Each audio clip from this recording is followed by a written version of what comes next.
First thing to do is to put your gloves on and then pull out all the rest of the glass and put it away safely.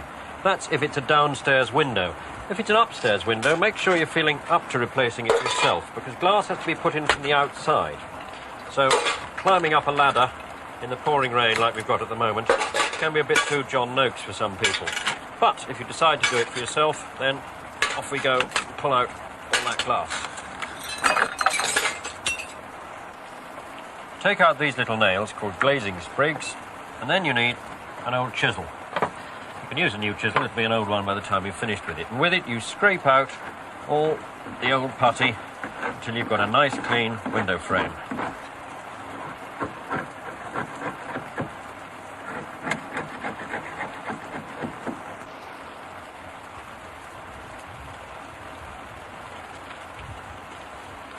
Then we measure the window frame 8 times to be absolutely certain, left and right, bottom, top, and again. And then we subtract 1/8 of an inch so there's a bit of a clearance for the glass. Then we remember that we don't know where the nearest glass merchant is. So we look one up in the yellow pages and we ring him up and we say, can I have a piece of glass 16 7/8 of an inch by 21 inches? And he will say 3 millimetres, and you say no, 21 inches. He will say no, thick. He's not being rude, he's merely checking on the thickness of glass that you want. Ask his advice. Ask him to make you a piece 16 7/8 by 21 inches, if that's the size you want. And say, can you pick it up in 10 minutes? So, off to the glass merchants.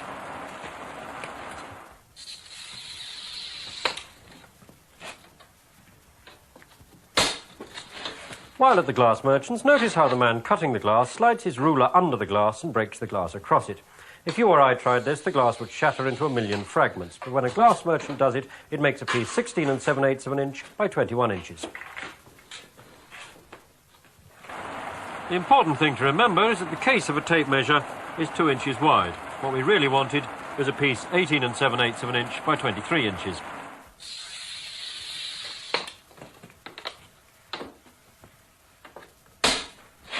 While at the glass merchants, notice how he slides his ruler underneath the glass to break it.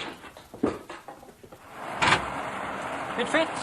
Well done, Cinderella. You shall go to the putty.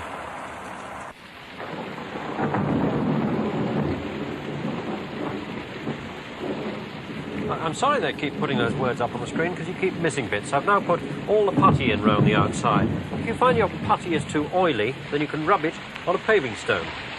Be careful when you're picking it up because there may be dogs around. Then you make it into sort of putty sausages and press it into place all the way round there so that we've got a nice bed of putty to put the glass in. And then pick up the glass, of course, we put our gloves back on again, otherwise it can be dangerous. Pick up the glass, place it into the putty like that and press it into place. Gently.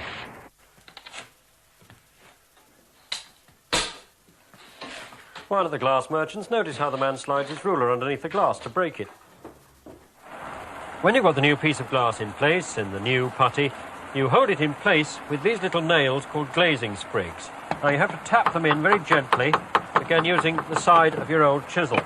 Because obviously if you don't tap them in gently, if you use something like a hammer.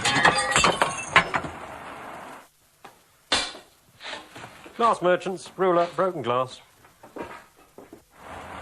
Now we're ready for the putty on the outside. Again, sausages of putty pressed into place with the fingers. You'll find your fingers are easier to use, in fact, than a putty knife, and it saves you buying a putty knife.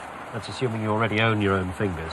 And you want to keep your fingers dry throughout this, which is pretty hard, and it's pouring with rain. If you can't remember all the details of this, they are, of course, in the Odd Job book, price 95p from all good booksellers.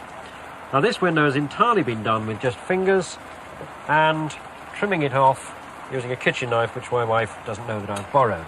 There's no hurry over doing it because putty takes about 6 weeks to dry, so it's some time before you start painting this.